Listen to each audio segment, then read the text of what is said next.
What's going on, guys? It's Greg here, aka NYPrepper. In this video, I'm going to be doing a penetration test with my buddy Chook from Chook's Outdoor Adventures. And we're going to be comparing the penetration of some snub-nose revolvers. We're going to be comparing Chook's 3-inch barrel 357 Magnum to my 2 5/8 inch barrel 44 Magnum. And we're going to be shooting some hard cast barrel loads at some ceramic tiles and water jugs. And we want to see what the difference is between my 44 Magnum snub nose and his 357 Magnum snub nose. Now, we already did a velocity and energy comparison in part 1. So if you didn't see part 1, I'm going to leave a link to part 1 in the description below this video. So in part 1, we compared the muzzle energies and muzzle velocities between these two cartridges and with these revolvers. So in this part, we're going to do the penetration test with these revolvers and with this ammo, hard cast barrel loads. These are the type of revolvers that many people carry on a daily basis for EDC in city environments, but you could also carry these in the wilderness for bear protection. And that's actually one of the main reasons I purchased this particular handgun, is I wanted something nice and light and compact with a lot of power that I could carry both in the wilderness to protect from bears and large creatures, but also carry in the city with some 44 specials and still be able to defend myself and not over penetrate. So for this test, we're going to be using 1/4 inch thick ceramic tiles stacked together in front of 1 gallon water jugs. He's going to be using some buffalo bore hard casts, and I'm going to be using some Underwood hard casts. And the reason why we're using different ammo is simply because I didn't have any buffalo bore hard casts available.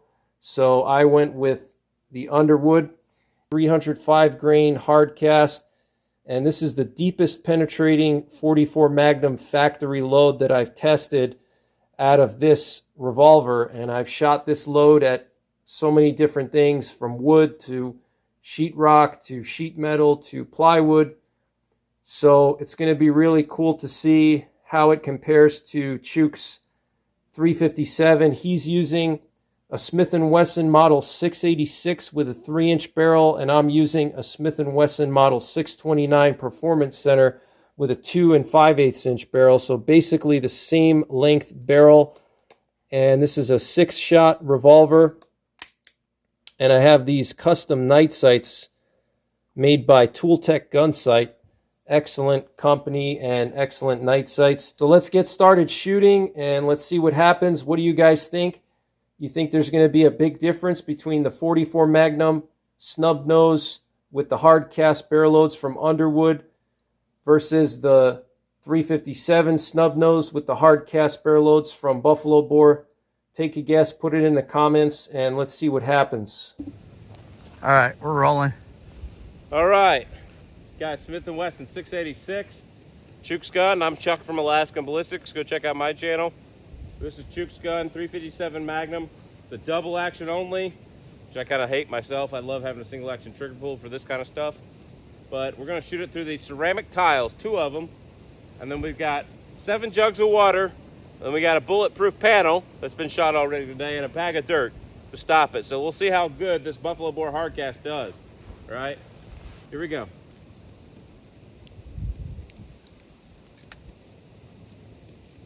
You had it in the wrong cylinder. Every time.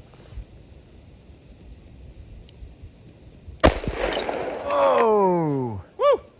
That's dangerous. I had a sharp piece come back and hit me in the face. That's why you wear eye protection doing this kind of man, stuff. that really blew up the, completely shattered the ceramic plates.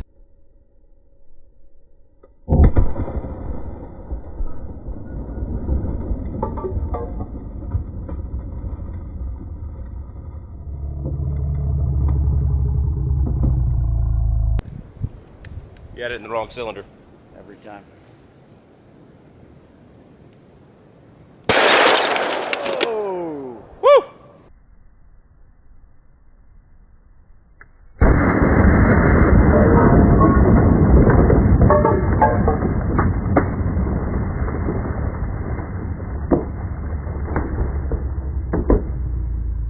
I was not expecting that.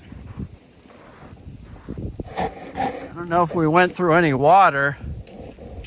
Oh, that one jug is gone. Yeah, it went into one jug.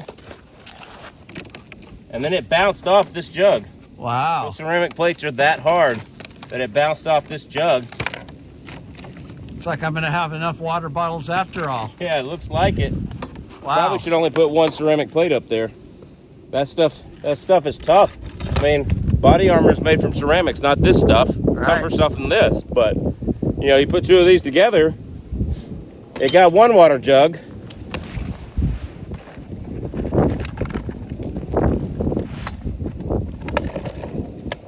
See if we got a bullet. No bullet. No bullet. All right, guys. So I want to just show you how I have these water bottles set up. So I got 2 1/4-inch ceramic tiles, and then we have 5 water bottles here. These are the same type of water bottles that Chuk used, and I'm going to shoot at the tiles, and we're going to see how many water bottles my 44 Magnum Snub nose penetrates through with some Underwood ammo, 305 grain hard casts.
All right, guys, check out the destruction to these tiles. This was the first tile. I was aiming right here. Looks like I hit just above where I was aiming, right in the same area. And looks like we penetrated through 1.5 water bottles. So we penetrated through the first bottle, which is this one right here. You can see this entrance hole. Check that entrance hole out. That's crazy. Look at that. That is just insane. And what happened was, just like with the 500 Smith & Wesson, it's not a solid bullet. After that hard cast hits those tiles, it breaks apart into little pieces. So you can see they went through here and then they exited out over here. And they just kind of split this bottle just a little bit, and then they entered over here. The second bottle, okay, there's our little entrance hole there, and they did not exit. Oh wait, actually they did. Wow. Okay, so never mind. Looks like we got 2 bottles. So 44 Magnum, Underwood ammo, 305 grain hard cast, Smith & Wesson Model 629 Performance Center, 2 5/8-inch barrel, 850 foot-pounds. Penetrated through 2 of these water bottles after penetrating through 2 1/4-inch thick ceramic tiles. So pretty interesting, and we have some bullet fragments in this one, so I'm going to pull those fragments out, and it looks like the bullet actually dented the 3rd bottle, but it did not penetrate through. You see that little dent there? So 2 water bottles. Pretty interesting. What do you guys think? Were you expecting that, or were you expecting more penetration? I'd say the energy is pretty impressive from just a 2.5-inch barrel, basically just completely annihilating these water bottles and the tiles. I'd say that's pretty good. So here we have some of those fragments from the 305 grain hard cast. Got some fragments on the ground too, but I can't find any solid bullet anywhere. So that's pretty much it, guys. Pretty interesting results. All right, guys, so you're watching part 2 of 44 Magnum versus 357 Magnum hard casts, and Chuk used a Buffalo Bore hard cast. I used an Underwood Ammo hard cast, and in this video we did the ceramic tiles and water bottles penetration test. So we put 2 1/4-inch thick ceramic tiles in front of the 1-gallon water bottles, and mine penetrated through 2 of the 1-gallon water bottles. And how many did yours penetrate through? Just one. Just one. Okay. Oh. And it's pretty interesting. You know, not a whole lot more energy with mine, but it seemed to penetrate twice as much. Yeah. That's really interesting. I think mine was going slower than yours, though. Yours was going how fast? When we it was like 1,300 feet per second or something, right? Yeah, it was. Let's see, it was 1315. Yeah. Okay, so yours was going 200 feet per second faster. So maybe because mine was, you know, heavier and slower, you know, it didn't have that big, you know, effect on the tiles. You know, that speed, you know, slamming into the tiles really takes a lot of the energy away and penetration away. So that could be why. And when you shot those tiles, I mean, what was the effect like? You know, what did you observe? You know, it was impressive. Big explosion. Just shattered them. And exploded that water jug too. And your hard cast bullets probably ripped apart just like mine, I'm assuming. Pieces all over the table, yeah. So pretty interesting. And the recoil for mine, I mean, this is probably the heaviest recoiling factory ammo I have. Besides, maybe I have a Buffalo Bore 265 grain mono metal. That one that's pretty snappy, but this one definitely you can feel the recoil for sure. You know that you're not shooting like a regular handgun. You know, it's definitely a big step up in recoil from, you know, other 44 loads that I have. What about yours? Mine wasn't too bad. It flipped up pretty good, but even with these wood handles, the wood grips, it wasn't painful to shoot. So okay. Yeah. And as far as like bear country, what are your thoughts? I mean, you think either of these would be good?